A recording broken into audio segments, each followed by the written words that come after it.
can touch the sound of silence.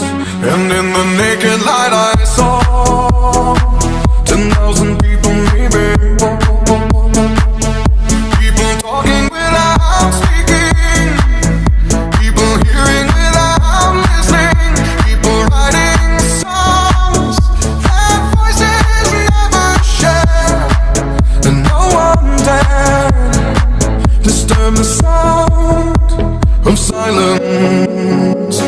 Fool said, you do not know. Silence like a cancer grows. Hear my words and I might teach you. Play my arms and I might reach you.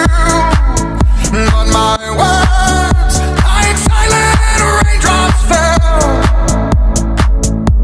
and echoed in the wells of silence.